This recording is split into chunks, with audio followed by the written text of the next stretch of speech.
Marfrig. Somos la empresa global líder en proteína vacuna. Compramos todas las categorías para faena e invernada. Marfrig.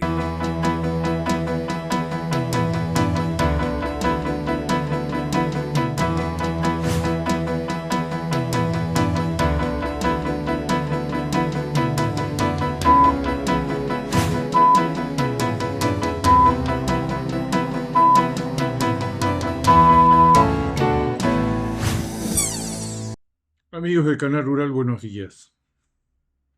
Bueno, se afirma esta suba del precio de la hacienda, que es del orden, en general, de los últimos 30-35 días, del orden del 15%, y que retrae, esto nos preguntan muy a menudo, estas cotizaciones en términos reales, ¿qué significa? Pues hubo que asimilar meses y meses y meses, 11 meses consecutivos de caída del precio de la hacienda.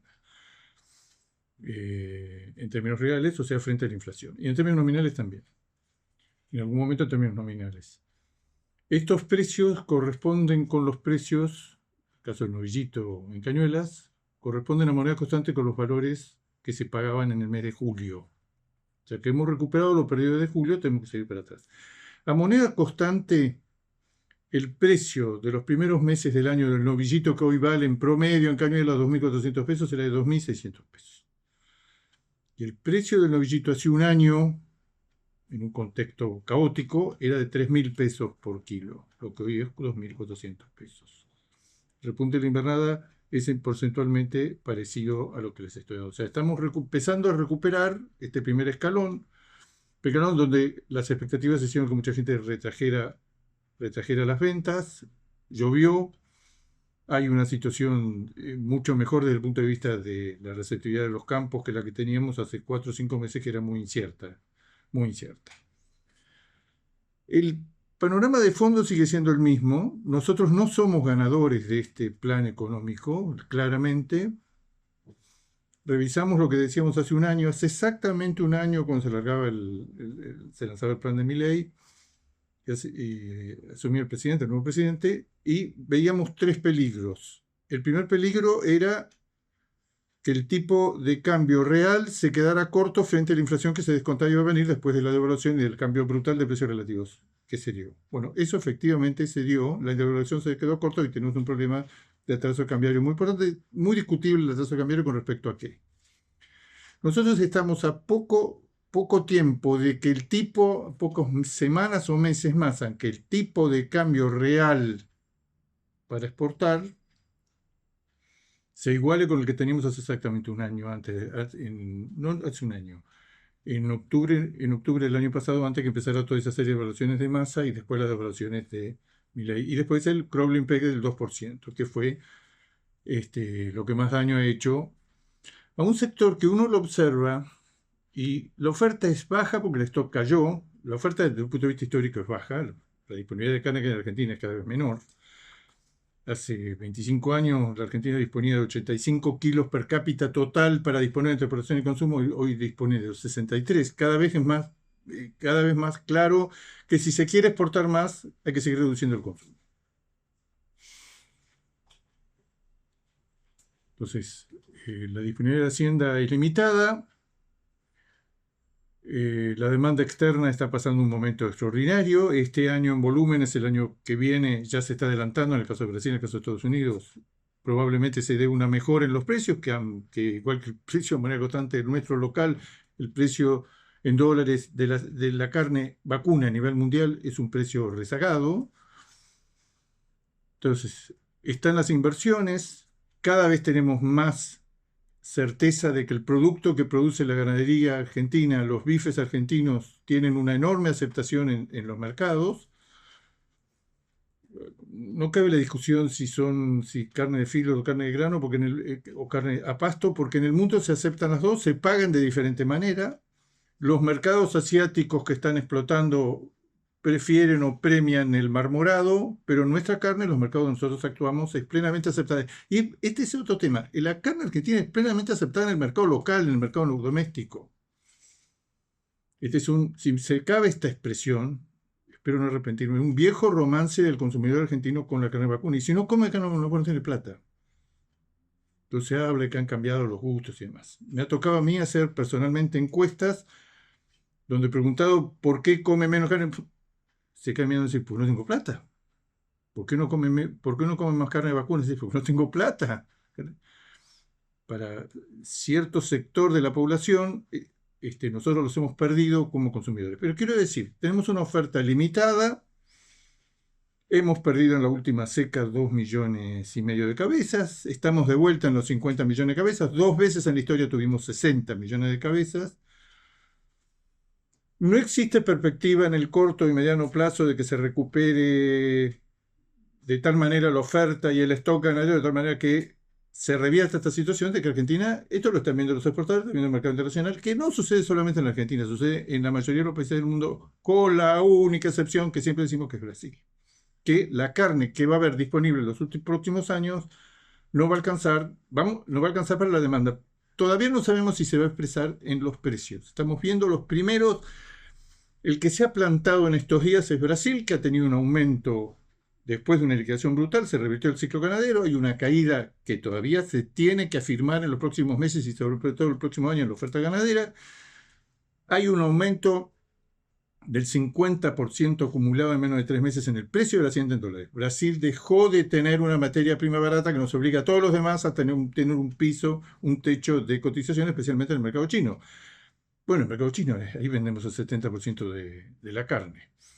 Entonces, mercado internacional pinta muy bien. Lo que nosotros producimos es plenamente aceptado en el mercado local. Es probable que muy lentamente, yo creo que más lentamente de lo que la gente supone, se va a ir recuperando el poder de compra de la gente en términos de kilo de carne.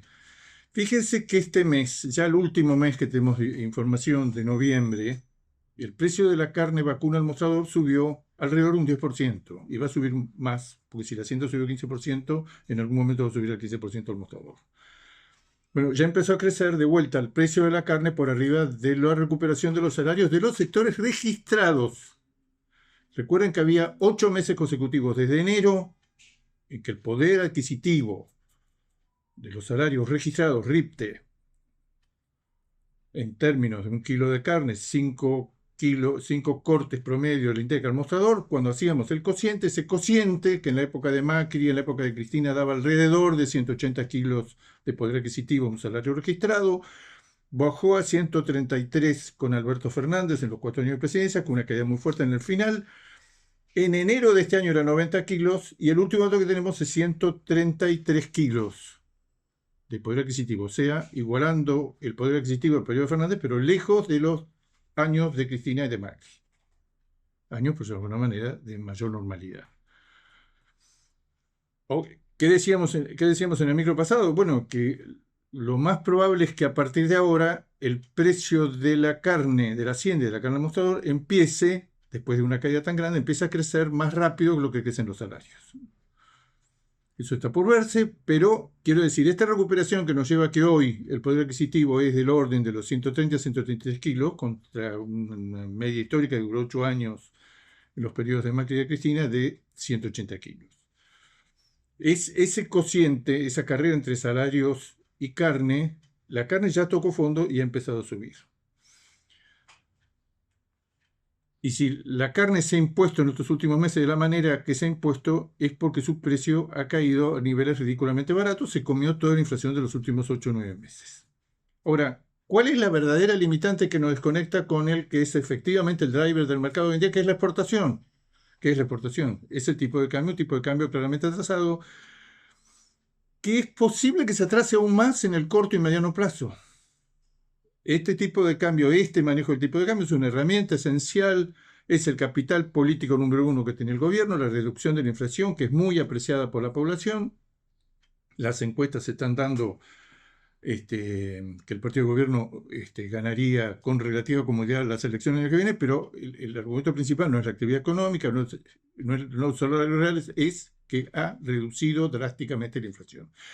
Si la inflación llega a caer por debajo de determinados niveles, lo más probable es que esta devaluación, que ya es crítica, que es del 2% mensual, se reduzca aún más porque lo han avisado. Si nosotros logramos que la inflación se parezca al 2, ya no tenemos que devaluar al 2, sino menos del 2.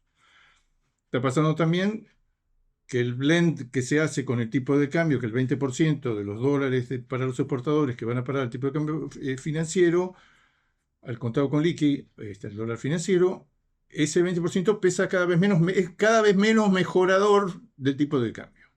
Y no será raro que en algún momento se saque. Todo esto, las experiencias de atraso cambiario siempre le han hecho un daño muy grande al sector ganadero, como es el caso de la década del 90, de la década, fines de la década del 70, desde tablitas cambiarias hasta congelamiento del tipo de cambio. Por eso digo, nosotros no somos ganadores de este esquema, porque básicamente en otro momento una recuperación de los salarios de la población, los salarios reales, podía llevar, sin el concurso de la exportación, los precios a niveles muy altos, como sucedió en la época de Menem. El consumo interno se fundió en media industria, pero el consumo interno logró mantener precios en dólares muy altos, completamente fuera de la posibilidad del sector exportador.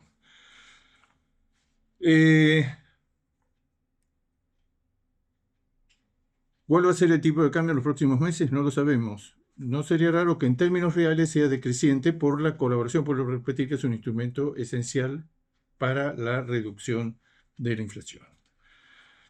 El panorama sigue siendo el mismo, con un tema que me parece importantísimo. En lo que va del año había caído, y fuerte hasta mediados de año, el nivel de oferta diaria de faena. Nosotros tenemos hoy en día ese instrumento, es un instrumento maravilloso que es poder medir diariamente y promedio mensual y ver en los meses anteriores cómo es, corrigiendo el tema de los días feriados, de los días hábiles, una diferencia entre 19 días hábiles y 23 días hábiles, como se da, puede originar una cantidad de errores que si estamos faenando más o estamos faenando menos, se corrige por faena diaria. La faena diaria del mes de noviembre fue por primera vez en muchos meses más alta que la del año anterior, que fue todavía con secuelas y secuelas de la seca. Entonces, ¿qué estamos viendo? Y esto es de alguna manera alentador para los que vendemos carne, que este aumento último del precio de la hacienda y de la carne se da en un contexto, ya veníamos diciendo hace rato, está aumentando la oferta ganadera, hay más carne en el mercado. ¿Por qué hay algo más de consumo? Porque hay más carne. ¿Por qué hay más exportación, que va a cerrar el año 10% más o 8% más alta que el año pasado? Porque hay más carne disponible, hay más faena. ¿Es igual, es pareja? No, es por categorías. Hay menos vaca, hay la misma cantidad de novillos y hay una super oferta de novillitos y vaquillonas. Pero quiero decir, en los últimos 4 meses, que donde se produce primero insinuación y después una recuperación importante, se da en un contexto de oferta muy alta y creciente. Entonces la pregunta es, ¿esto puede ser parte de lo que está pasando en muchas partes del mundo, que los precios de la hacienda suben, no porque haya una restricción de oferta, que acá no la hubo, al contrario, hubo un aumento de la oferta? Entonces, ¿qué es? Es como diría el expresidente Clinton, es la demanda, estúpido. Es la demanda que no le alcanza la cantidad de carne, ni de novillos, ni de vaquillonas, ni de vacas que tenemos disponibles. Vamos a una pausa, enseguida volvemos. Faena muy alta, mucho más alta de lo esperado, preocupante, especialmente en el caso de, estamos matando cantidades récord de vaquillonas, récord. En el mes de noviembre matamos 380.000 vaquillonas, 20.000 vaquillonas más que el año pasado, que ya era un año donde estábamos preocupados por el nivel. Esto, por supuesto, el nivel de oferta actual es de cualquier cosa menos propia de un periodo de retención. Después de haber perdido 2,5 millones de cabezas, uno dice, bueno, ahora lo que le sucede en cualquier parte del mundo, el ciclo ganadero en general en el mundo está muy desdibujado, pero muy desdibujado. Lo estamos viendo en Estados Unidos, lo estamos viendo en Australia, los ciclos de determinada duración en el tiempo, tanto de retención como de liquidación, bueno, y en la Argentina agregado todos los problemas, más los problemas climáticos, más los problemas institucionales, más los problemas como el que estamos viviendo hoy, que el factor, el driver del mercado, el factor más dinámico que es la exportación, tiene un tipo de cambio cada vez menor. Estamos cada vez más caros en el concierto internacional. ¿Qué pasa a su vez dentro de la faena? Dentro de la faena lo que se puede observar es, repetimos lo que dijimos antes, La faena de vacas, la de vacas en los últimos meses se dio y ya está metida lo que podríamos llamar el río, está de vuelta dentro de su cauce, está en las faenas previsibles para el nivel de stock ganadero que tenemos y la cantidad de vacas que tenemos. Vaquillonas está, por el contrario, está totalmente fuera de control. Vaquillonas y novillitos está saliendo una cantidad enorme del feedlot, el feedlot está bajando el nivel de ocupación dentro de niveles altísimos. Dio en el primer día de diciembre dio 1.740.000 cabezas. Eso es apenas, la primera en muchos meses, apenas por debajo del año pasado, pero muy por arriba de los años anteriores. El filo está en un piso alto, casi comparable con los periodos de la seca. ¿Va a ofrecer menos hacienda en los próximos meses? Va a ofrecer menos hacienda porque, entre otras razones, vemos las entradas y salidas del mes de noviembre. Entraron 268.000 cabezas al feedlot, salieron 407.000. El feedlot se está vaciando lentamente. Lo que se puede esperar es que esta primera parte de la suba del precio de la hacienda se afirme cuando efectivamente esta oferta descomunal de novillitos y vaquillonas, tienda a reducirse en los meses pasado de enero, en los meses de febrero y marzo. ¿Cómo está el mercado internacional? El mercado internacional está muy bien, con un ingrediente que nos cuesta interpretar, que es que su principal exportador, que es Brasil, y que tenía hasta hace muy poco el precio de la hacienda en $2.50 el kilo engancho, ahora está en $3.70, $3.80, subió más, en dólares bajó por la devaluación del real, que preocupa muchísimo. ¿Qué pasa? Inclusive para el esquema cambiario de la Argentina, ya no para la carne, si Brasil sigue la devaluación, esta desconfianza que tiene el mercado frente a los planes muy tímidos, muy por debajo de las expectativas del presidente Lula de la reducción del déficit fiscal. ¿Cuáles son las noticias del mercado internacional? Estados Unidos sigue muy bien. Lo que Estados Unidos está viendo es que está cerrando el año con una caída en la producción de carne total. Estados Unidos va a ser el gran protagonista en el año que viene, junto por el lado de la demanda, del lado de la oferta va a ser Brasil. ¿Qué pasa con Estados Unidos? El aumento en el peso medio que siempre hablamos, siempre decimos, Argentina con solo tener el peso medio, con la faena actual, con solo tener el peso medio que tiene Uruguay, no estoy hablando en Australia, en Estados Unidos, 260 kilos, produciría 400.000 toneladas más y los recursos están para hacer requeridas un poco más largas y para terminar mayor cantidad de hacienda corral. Produciríamos 400.000 toneladas más si lográramos tener el peso medio en vez de los 228 kilos miserables que producimos hoy, que son del subdesarrollo ganadero. Tuviéramos lo que tiene Uruguay. Todos los países están subiendo su peso medio. Bueno, Estados Unidos está compensando el menor stock ganadero de 1951 a la fecha con pesos medios de los animales cada vez mayor. Hoy un novillo en Estados Unidos rinde carcasa 440 kilos. En Argentina no hay estadísticas oficiales, yo no las conozco, pero está en el orden de los 280 a 290 kilos. Estados Unidos tiene una caída en la producción de carne con respecto al año pasado, que es lo que explica por qué tiene precios tan altos en el concierto internacional, $6.50 el kilo de engancho contra 4 de nosotros. Pero ya empezó la reversión del ciclo ganadero muy lentamente, en que ha empezado a aflojar la faena de vacas y toros. La faena de vacas y toros es la que provee la carne magra que Estados Unidos necesita sí o sí para mezclar con su carne súper grasosa, los famosos 50-50, los combos de carne que no sirven para alimentación humana y que necesitan ser corregidos con carne magra de producción local, que está cayendo, en lo que va del año cayó la faena de vacas y toros un 16%. Y se supone que el año que viene va a ser peor y que se supone que el faltante de carne magra, que es la misma que compra China, que va a tener Estados Unidos el próximo año, va a ser notable. Aún así, los precios internos de los trimmings, 90% chemical lean, el corrector de esos super fatty, de los super grasosos, esa mercadería ya internalizada, sea importada, sea local, la importada vale, este es otro misterio, vale un 15% menos que la otra, que la local, que en algún momento va a recuperar, eso se va a trasladar a los precios CIF. Hoy en día la meca para todos los que podemos colocar carne en el mundo es colocar carne dentro de cuota, fuera de cuota, en Estados Unidos porque los precios internos de Estados Unidos han subido, los precios de la mercadería magra, de cortes magros, de vaca, de toro, de recortes de postada magros, han subido un 50% en el último año. Y se supone que van a escribir otra nueva historia en los primeros meses del año próximo. Se ve con mucha expectativa el mercado americano para febrero o marzo. ¿Cuál es el ingrediente nuevo en todo esto? Que en el mercado americano,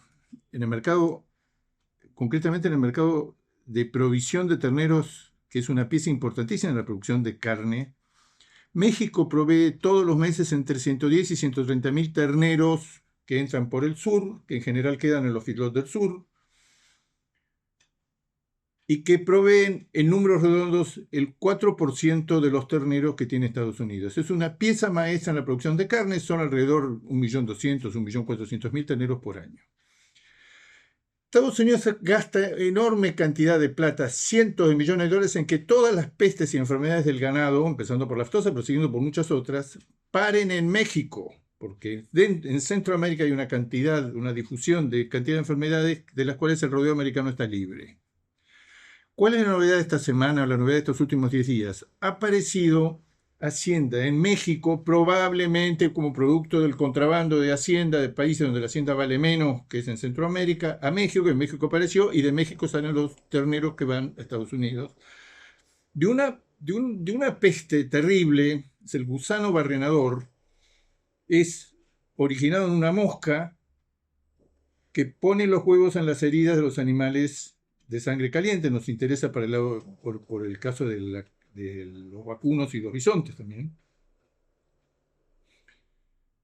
Los huevos se transforman en larvas y la larva a los 7-8 días ya está comiendo y se transforma y deposita sus huevos en las heridas de los animales. La herida más pequeña, ahí pone sus huevos y ahí empieza el trabajo, por eso se llama el gusano barrenador, que no tiene nada de gusano, pero sí lo tiene barrenador, y que lo infecta al animal, le inyecta toxinas, le hace un daño extraordinario y se multiplica y tiene una gran difusión. La mosca esta puede volar entre 10 y 20 kilómetros por día. Los americanos ven con pavura, le han cortado la entrada, por mucho tiempo se piensa, porque los casos, de acuerdo a lo que se prevé, no hay que descartar que los casos se multiplican en México, y si México tiene el gusano barrenador en sus rodeos, seguramente se corta esto recalienta el mercado de invernada, porque Estados Unidos cuenta con esos 1.200.000, 1.400.000 terneros anuales.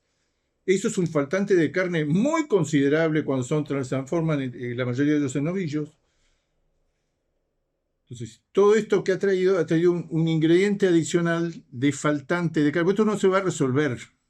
Tienen mucho miedo de que esto aparezcan nuevos casos en México como aparecieron. El año pasado Panamá tuvo 6.000 casos detectados y oficializados y declarados de gusano barrenador. O sea, esto va a seguir creciendo y lo menos que apunta es que a que haya un fortalecimiento del precio de la invernada y del precio de la carne en Estados Unidos, porque ya se está viendo que esos terneros no están entrando a Estados Unidos, esto ya lleva 20 días. Y promete tener un impacto macroeconómico muy considerable. El otro mercado es China. China tiene una pulseada con Brasil y este es el centro del problema. En Brasil le quieren pasar la factura o intenta pasar la factura de un aumento muy considerable en el precio de la hacienda a los productos que venden a China. Brasil le llegó a vender ahora, hace pocos meses, creo que fue octubre, 120.000 toneladas, llegó a vender 130.000 toneladas de carne en un solo mes a China. Es el gran proveedor de China en este momento, debe estar proveyendo el 45% de lo que compra China. Siempre repetimos lo mismo. Todos los restantes países, con la excepción de Argentina, están buscando otros destinos para la carne y lo están encontrando fuera de China. Pero China sigue siendo un mercado extraordinario y con el volumen terrorífico que tenía Brasil hasta hace pocas semanas. ¿Qué está haciendo China en este momento? Bueno, China se resiste a pagarle la cuenta que reclaman los brasileños de un aumento sustancial en la materia prima. Apoyado por dos cosas, porque el mercado interno en Brasil está relativamente firme y por la devaluación, volvemos a la devaluación del real. Dios quiera que pare en estos niveles por arriba, apenas por arriba de los 6 reales por dólar. China no está reconociendo esto. Hay mucha carne en tránsito. Se supone que la importación de China de este último mes del año va a ser muy alta. Noviembre y diciembre, cuando se conozcan los datos, van a ser muy altos. Pero después, que encima coincide con la temporada que siempre es más baja, que viene detrás del año nuevo lunar chino, las compras de China van a ser inferiores. China se está resistiendo y los brasileños se están resistiendo a venderle carne a los valores viejos. De lo que uno escucha, que es muy confuso y muy complejo, los brasileños ya han obtenido mejoras del orden del 20 al 25% en las mercaderías típicas que ellos venden, que la más típica es el delantero sin hueso, que venden a China. China se resiste con los mismos argumentos de siempre, la debilidad del yuan, la caída en el consumo de la población, la caída en el gasto, esa propensión brutal al ahorro que han tenido históricamente, que tienen hoy los chinos. ¿Qué nos caben? Los stocks de carne acumulada que todavía hay, la menor salida fuera de casa, el horno no está para bollos, no estamos para pagar y hay menores operaciones con China en este momento por parte de, en general, los abastecedores sudamericanos del caso de China. Recuerden que Australia y Nueva Zelanda, por ejemplo, tienen la alternativa brillante del mercado americano, que ya empezó a usarla porque tiene una cuota modesta para Brasil. Brasil está participando en una cuota de 65.000 toneladas en el mercado americano. Ya hay miles de toneladas esperando para entrar el 1 de enero, cuando se abran la aduana en Estados Unidos. Y Estados Unidos y Brasil cope la inmensa mayor parte de esa cuota de 65.000 toneladas. Pero digamos, hay menos embarques a Brasil a China desde Sudamérica. Se está pidiendo, Argentina lo está pidiendo no solo en eso, lo está pidiendo por ejemplo Israel, lo está pidiendo en otros mercados, decir, mira, ha habido un cambio general, internacional del precio de la materia prima, ahí tenés a Brasil que ha tenido un cambio sustancial, nosotros, esto lo están haciendo los brasileros, pero también lo están haciendo los argentinos y los uruguayos, montados a este reclamo de suba de precios, que daría la impresión, en el caso de Argentina no se da. En el caso de Chile se da muy moderadamente. En el caso de Israel se está negociando. O sea, no es automático que sube en Brasil y entonces Brasil le pasa la factura a China y China nos paga más. China está pagando mejores valores. Probablemente esté comprando menos. Vamos a ver en los próximos meses qué pasa. En los meses inmediatos, por el desfasaje que existe, el tiempo que existe entre que la carne se manda al mercado chino y se internaliza y demás, va a haber importaciones todavía probablemente pactadas, arregladas y embarcadas con precio viejo. Piensen que desde Sudamérica tenemos 45 días mínimo de flete marítimo a China. Entonces, no es automático que esta mejora que está intentando imponer Brasil en el mercado chino y que se está dando solo parcialmente, se traslade al resto de los productos. Las amenazas y a los restos de los mercados. Las amenazas siguen siendo las mismas, una guerra comercial desatada por Trump, una guerra de monedas. Por el otro lado, quizás estemos más cerca de una paz en Ucrania que algún efecto positivo seguramente va a tener. Y algo que vengo diciendo hace rato y que nos enseñó el mercado chino, cuando el precio de la carne vacuna en los últimos años ha crecido, los consumidores en China y en todas partes del mundo rápidamente sustituyen, aunque sea parcialmente, carne vacuna por productos mucho más baratos, el pollo, el cerdo, el pescado. Amigos del Canal Rural, será hasta el próximo jueves. Marfrig. Somos la empresa global líder en proteína vacuna. Compramos todas las categorías para faena e invernada. Marfrig.